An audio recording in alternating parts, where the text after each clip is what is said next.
मेरे प्रिय मित्रों, आपका स्वागत है। आज का विषय बहुत व्यक्तिगत है, बहुत गहरा है।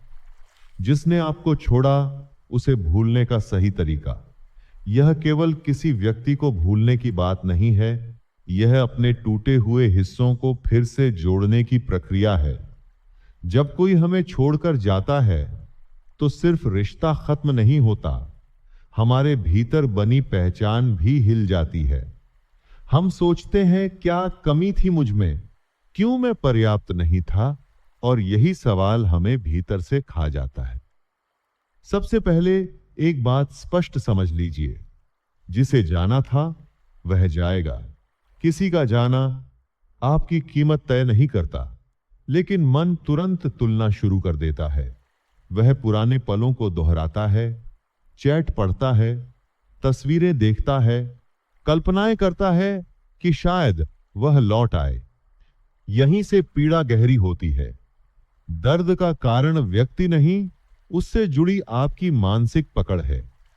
आप उस व्यक्ति को नहीं, उस भावना को पकड़े हुए हैं जो उसके साथ जुड़ी थी। जिसे भूलना है उसे जबरदस्ती नहीं भुलाया जा सकता। जितना आप कहेंगे मैं भूल जाऊं, उतना ही मन उसी दिशा में जाएगा। सही तरीका भूलना नहीं है, देखना है। शांत बैठिए और स्वीकार कीजिए कि हां, मैं आहत हूं, हां, मुझे दर्द है। जब आप अपने दर्द को दबाते नहीं, बल्कि उसे महसूस करते हैं, तभी वह धीरे धीरे हल्का होता है। ध्यान का पहला कदम है अपने भीतर की सच्चाई को स्वीकार करना। अब समझिए कि ब्रेकअप के बाद सबसे ज्यादा क्या टूटता है? आत्मसम्मान। हम खुद को दोष देने लगते हैं, लेकिन प्रेम में दो लोग होते हैं। निर्णय भी दो की चेतना का परिणाम होता है। यदि कोई चला गया तो इसका अर्थ यह नहीं कि आप अधूरे हैं। इसका अर्थ है कि वह यात्रा पूरी हो चुकी थी। हर रिश्ता स्थायी नहीं होता। कुछ रिश्ते हमें सिखाने आते हैं।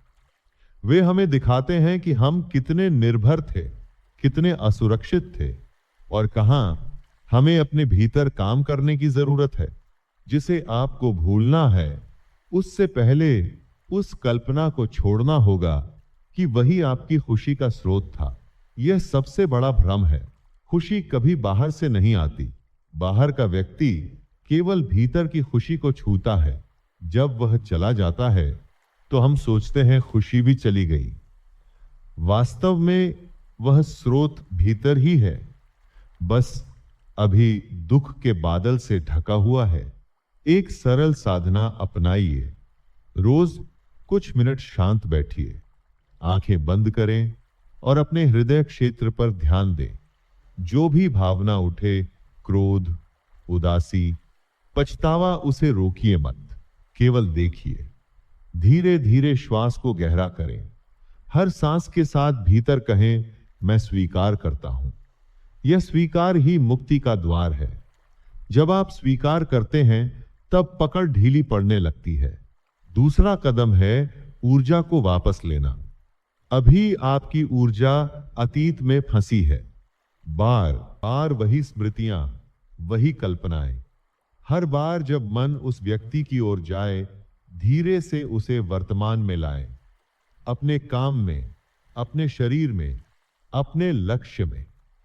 खुद को सुधारना बदले की भावना से नहीं, बल्कि जागरूकता से शुरू करें। सोचिए, इस अनुभव ने मुझे क्या सिखाया? क्या मैं अब अधिक मजबूत हूं?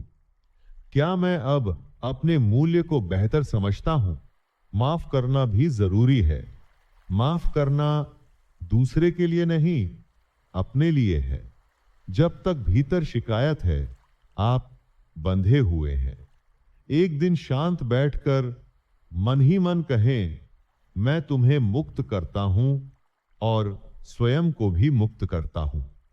यह वाक्य धीरे धीरे भीतर जमी कड़वाहट को पिघलाता है।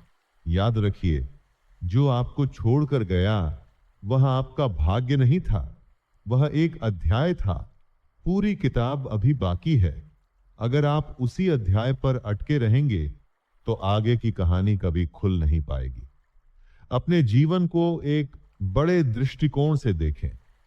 यह घटना आपको तोड़ने नहीं, जगाने आई थी। उसने दिखाया कि आपकी खुशी किसी एक व्यक्ति पर निर्भर नहीं होनी चाहिए। सही तरीका भूलने का नहीं, समझने का है। जब समझ आ जाती है कि प्रेम स्वामित्व नहीं है, कि संबंध बंधन नहीं है, तब भीतर एक स्वतंत्रता जन्म लेती है। उसी स्वतंत्रता में नई शुरुआत संभव है। और जब अगली बार आप प्रेम करेंगे तो डर से नहीं, पूर्णता से करेंगे। अंत में एक बात याद रखें, समय घाव नहीं भरता, जागरूकता भरती है। यदि आप सच में इस अनुभव को साधना बना लें तो वही दर्द आपकी सबसे बड़ी शक्ति बन सकता है। धन्यवाद।